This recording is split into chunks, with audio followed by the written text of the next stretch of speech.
Good afternoon, everybody, and thank you so much for coming. My name is Susan Lucas. I am a member of the North Salem Lions Club. And I'm Kathleen Scully. I'm the director of the Ruth Keeler Memorial Library.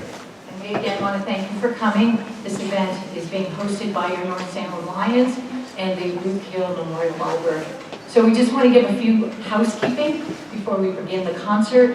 Just please take note of the exits, which are right here on the stage, to your right and left. This way you do have to come upstairs. The exits, and there's 2 exits in the back, and the doors, again, in the alcove right there. The bathrooms, as you exit the auditorium, they are directly to your right, and they are marked. Please also turn off all cell phones. We do not want to interrupt the concert. And it's our honor to introduce the West Point Band and the North Salem High School Band, who will be accompanying them to play the national anthem.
Good afternoon, everyone. On behalf of Lieutenant General Steve Gillen, the 61st Superintendent of the United States Military Academy, and Command Sergeant Major Phil Barretto, the 22nd Command Sergeant Major, it is our pleasure to welcome you to this afternoon's performance.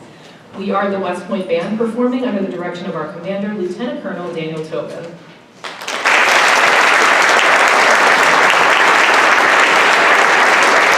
I would also like to welcome our guests from the North Salem High School Band joining us on stage for our national anthem. At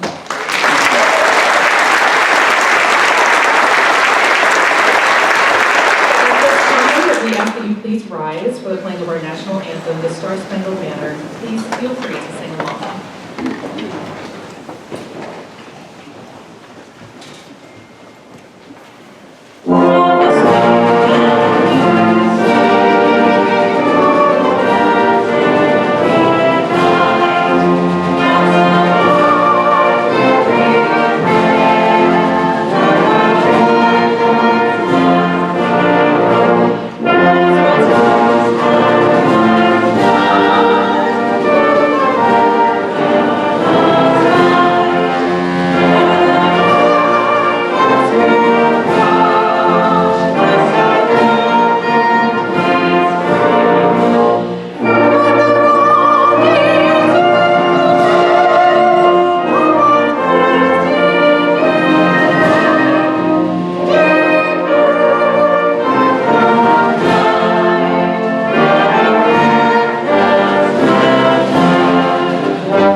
Let's give another hand to our guests from North Salem High School.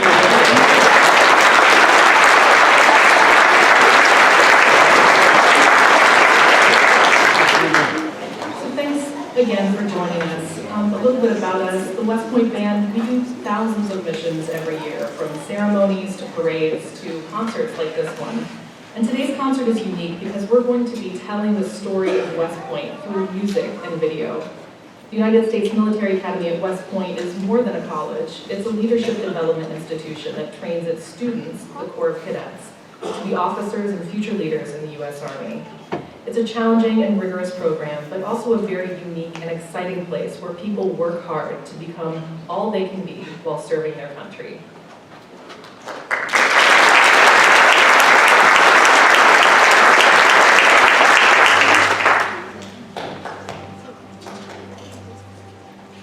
West Point isn't just an institution, it's a way of life. It's a place where cadets learn to be leaders, scholars, and soldiers. Cadets form lasting bonds of camaraderie at the Academy through shared experiences over 4 years at West Point. Particularly important are the values and principles instilled in the Military Academy that continue to guide West Point graduates after they leave their rock-bound Highland home and serve as a constant reminder of the importance of selfless service and duty. The breathtaking beauty of the Hudson River Valley, with its lush greenery and historic architecture, is etched in the memory of West Point graduates. The Academy's stunning setting, framed by the majestic Hudson Highlands, is a constant reminder of the rich history and tradition that make West Point part of our American heritage.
Point history is American history and reflects the story of our nation. Originally established as a fort during the American Revolution, the location was chosen for its commanding position along the Hudson River, which made it an ideal defense point against British forces.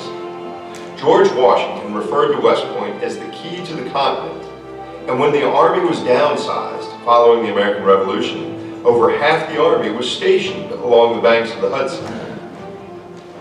In the 19th century, the Army post at West Point became the premier institution for training military officers. In 1802, President Thomas Jefferson signed legislation creating the United States Military Academy. Under the leadership of its most influential early superintendent, Colonel Sylvanus Thayer, West Point underwent a transformation into a premier educational institution.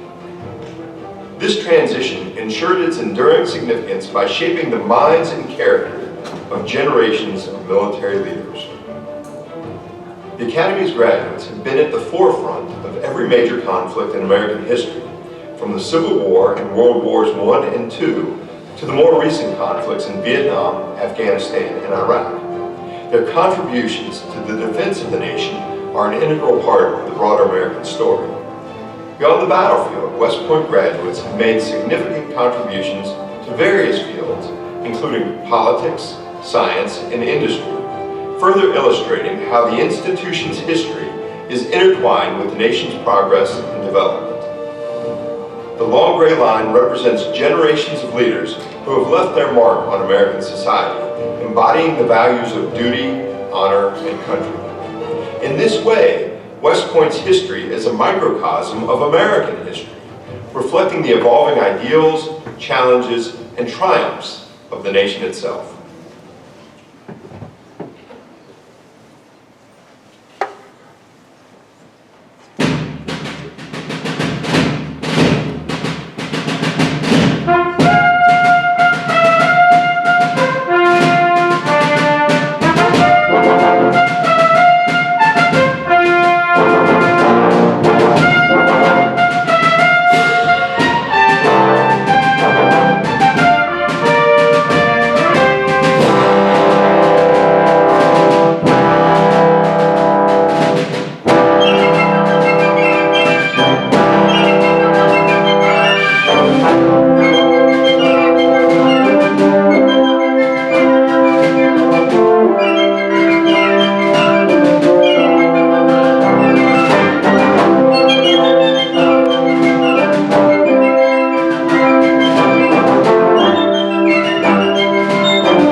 during the 19th century, USMA graduates were largely responsible for the construction of the bulk of the nation's earliest waterways, infrastructure, harbors, the Washington Monument, and surveys for the future transcontinental railroads.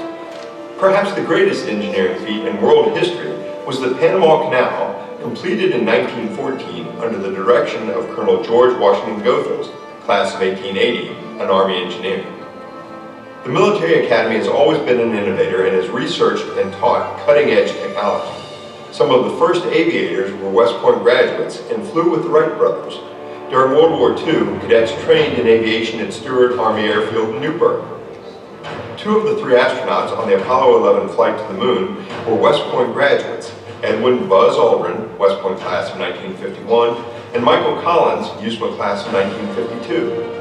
A 1973 USMA graduate and former assistant professor of mechanics at West Point, retired Colonel Bill MacArthur, served as an astronaut on the International Space Station in 2006. Building on this legacy, West Point continues to seek ways to produce leaders of character, capable and empowered to modernize air and space flight for modern warfare. West Point graduates continue to serve as pioneers in space, including Shane Kimbrough, Frank Rubio, Drew Morgan, and Anne McClain. As the legacy continues, West Point stands as a beacon of inspiration, producing leaders whose character and courage carve paths into the future, ever advancing the frontiers of knowledge and progress.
has held a prominent place in popular culture throughout the ages, often depicted in films and literature. What captivates the imagination about the Academy is its unique blend of tradition, honor, and discipline, all set against the backdrop of a historic military institution. This has inspired many artists and creators to explore themes related to military service, leadership, and camaraderie. In film, West Point has been a recurring subject for various storylines. Classic films like The Long Gray Line, West Point, and The West Point Story, with the latter showcasing the dancing of Jimmy Cagney, highlighted the Academy's traditions and values. West Point likely had a higher profile in American popular culture during the 1950s than in any other decade before or since. The whole nation seemingly was enamored with the military academy when they could see cadets portrayed in movies, in a TV show called The West Point Story, in children's books written by Colonel Red Reeder, and even in the White House, where Dwight Eisenhower, USMA class of 1915, was president. Many West Point graduates recall that seeing the military academy portrayed in popular culture served as part of their inspiration for becoming a cadet. Beyond traditional media, West Point's cadets have a strong tradition of entertaining and boosting morale, displaying their creative talents through music, drama, and other performing arts, including the Cadet Glee Club, the Gospel Choir, the Jewish Choir, and the Protestant and Catholic choirs. The West Point Band has a rich history of entertaining audience with their musical performances, fostering a sense of pride and unity among the military community and across the nation. During wartime, the arts and music emerged as powerful forces, offering solace and uplifting morale amidst the challenges of conflict. In an upcoming interview, I have the privilege of sitting down with the legendary Mel Brooks, a celebrated comedian and filmmaker, as he shares his unique perspective on the power of humor and creativity during his service in World War II. What was it like when you got home and you reunited with your brothers and your mother? Yeah. Well, first of all, when my brother Lenny got shot down, there was a month where the only telegram we got was, you know, Sergeant Lenny Gibbons is missing in action. And I kept telling my mother, Mom, a lot of flyers, you know, bailed out, you know, it's possible that he's alive. And sure enough, about 3 weeks or a month later, we got another telegram. Your son is a prisoner of war, Stalag Luft so-and-so, and the Red Cross is, you know, sending stuff. And then they delivered a cardboard record, a little record, that the Red Cross that the prison camps let them make to their parents and people back home. And Lenny sang, I miss you, since I went away to, and it was okay the first couple of times, and I didn't mind my mother crying, but every night she put on the record. I said, that's enough, you know. So I agreed him for he could have sent a different record.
Tell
Daytime, nighttime, nothing I do can make me forget that I still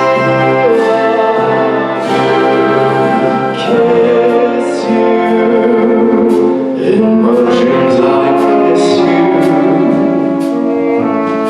whispering, darling, how I miss you. Tell me, do you ever miss me as I miss you?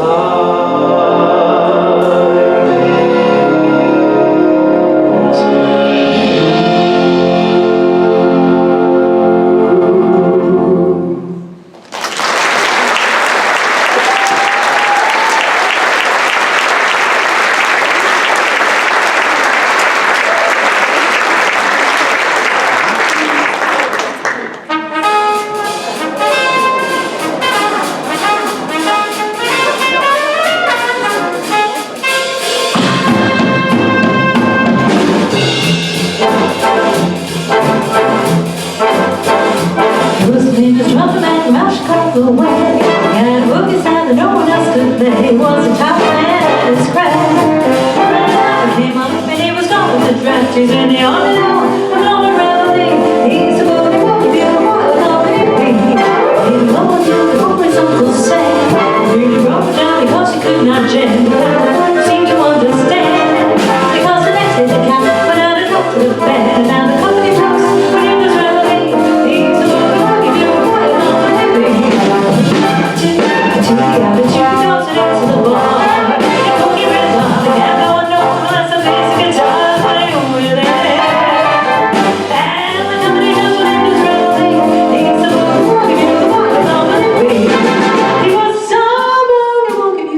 Company B.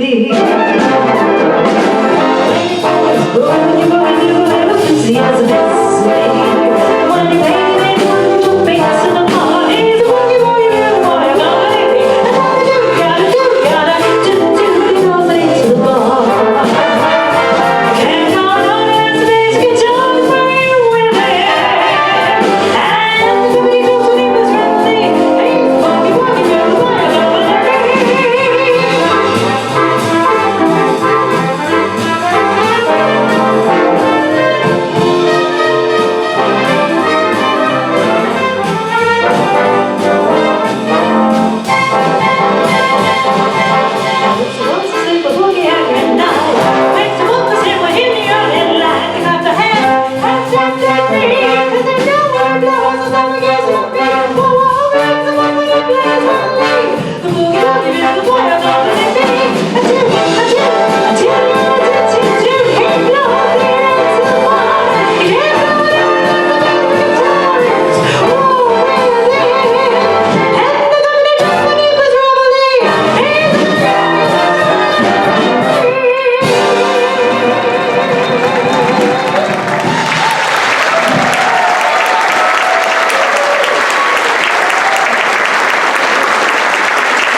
General Colin Powell famously referred to West Point as the wellspring of my chosen profession, to emphasize the vital role the Academy plays as an Army institution for the leader and character development of all Army officers. For countless West Point graduates, the decision to come to the Academy marks a pivotal choice that forever alters the course of their lives. The shared experiences and lasting bonds forged with classmates create a connection that extends far beyond graduation day. The West Point Band is proud to be a part of all the traditions and milestones during each cadet's 47-month experience. Through the years, no matter where their paths lead after graduation, West Point remains more than an alma mater. It becomes a haven of shared values and cherished memories, and a place that forever feels like home.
cottage again.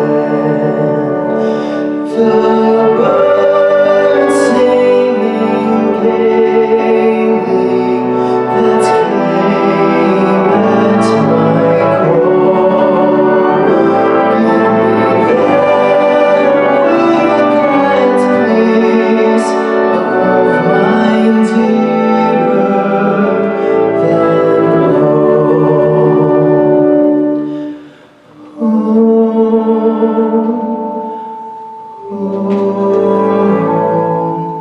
Sweet, sweet home. There's no place like home. There's no place like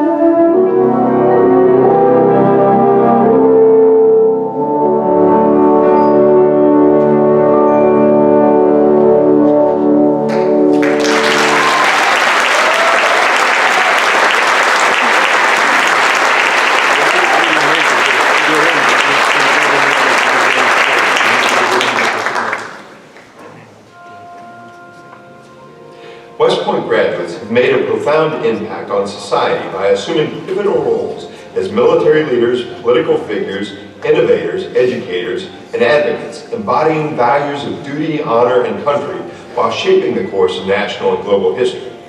In 2015, First Lieutenant Shay Haber, Captain Kristen Grice, and Major Lisa Jastry made history by becoming the first 3 women to successfully complete the U.S. Army's Ranger School. Ranger School is one of the most physically and mentally demanding courses in the U.S. military and had only been open to men. Other notable graduates include Lloyd J. Austin III, class of 1975, the first African American to be Secretary of Defense; Nadja West, USMA 1982, a retired Lieutenant General and physician who served as the 44th Surgeon General of the U.S. Army and the Commanding General of the U.S. Army Medical Command. She was the first African American Army Surgeon General and the first African American female Major General in Army medicine. These are just a few examples that underscore the breadth of West Point's impact on multiple fronts, showcasing the institution's commitment to producing leaders who not only excel in their military duties, but also contribute significantly to the betterment of society in various capacities. As West Point continues to shape leaders of character, these remarkable individuals stand as living testaments to the Academy's enduring impact on forging leaders who make history and shape a better future for us all.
Ladies and gentlemen, thank you so much for being here with us this afternoon. It is such a joy and such a pleasure to be able to make music together with you and spend this time.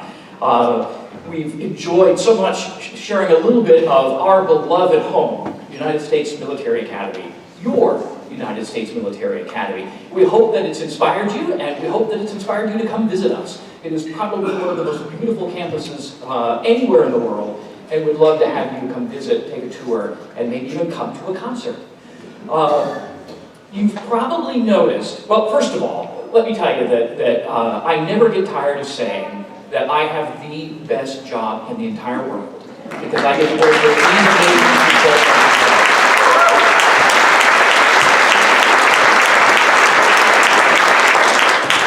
The West Point Band is one of the Army's 4 what we call special bands. You might be interested to know that the Army is the largest employer of professional musicians in the world. We have bands all across the United States and in several other countries, Korea, Japan, Germany. But as a special band, one of the 4 special bands, this is really unique, a unique job opportunity for these folks. Your ears have probably told you that they are some of the best musicians in the entire country.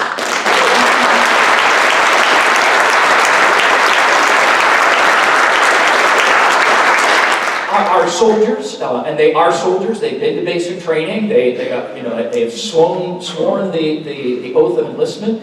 But to get this job, when we have an opening, we advertise across the nation, and people come and audition. The person selected to fill that position, we send them off to basic training, and they come back to us. After that, they spend their entire career, should they choose to stay for a whole career, here at this band. So Mary Kay Messenger, our fabulous female vocalist, she's been with us 27 years.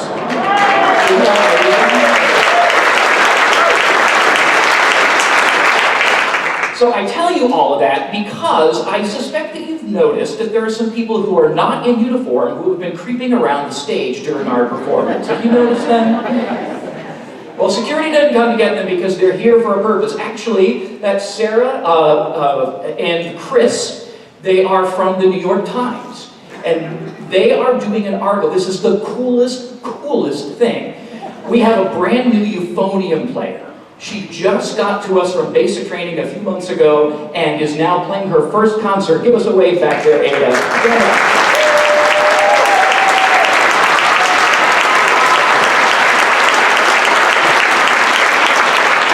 Sarah and Chris were with us back in, when was your audition? August? August, yes. Yeah, the reporter knows. Back in August, they came to our audition with the idea that they would then follow the winner of that audition through basic training, coming back to our unit, and through that person's first concert. So that's what they've been doing. They're telling us that the article will be published in the Times sometime maybe the end of this month or the beginning of next. I think it's going to be really cool, so keep your eye out for that. And you can learn all about our newest fabulous euphonium player, Ada.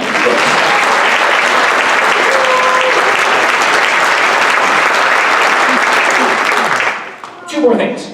First, if you would do us a favor. Cool. Oh, that's right. They'll be on the screens. You're going to see QR codes at the end of the concert come up here on the screen. For those of you that know how to do that, you take your phone camera, take a picture of it, it takes you to a web page. That's our survey. We know that we work for you. This is the result of your hard-earned tax dollars. I hope you think it's being put to good use. But we want to know what you think about what we're doing. So that code will take you to a short survey, just asking you a few questions, how you heard about us, what you thought about the performance. Let us know what you think we're doing well. Let us know what you'd like to see us do better. I would love if each and every one of you, however, would give us some feedback. We really appreciate it. Feedback of all and any kind. All right, last thing. This is a special time in our program here. We're going to play the Armed Forces Salute, which is a medley of all the service songs of the armed services here in the United States. And it's our opportunity to honor members of our audience.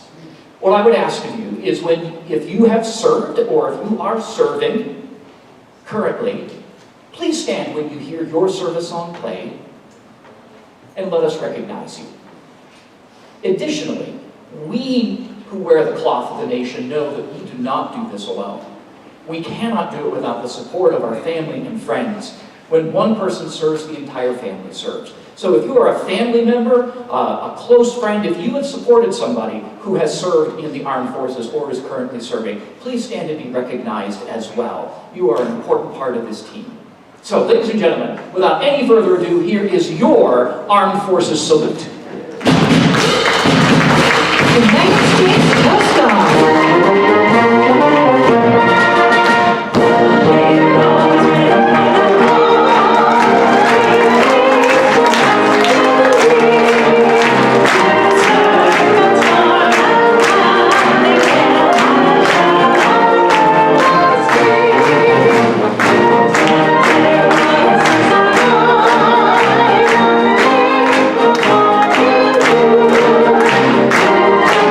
Just say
sky full of stars.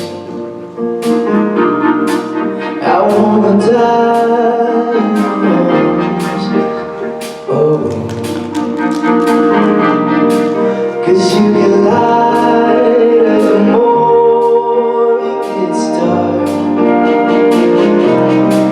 I'm gonna give you my heart, but I don't care. Go on and tear me apart. I don't care if you do.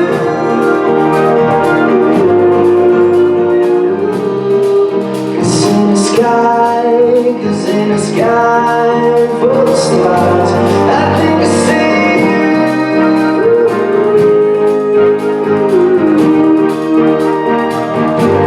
I think I see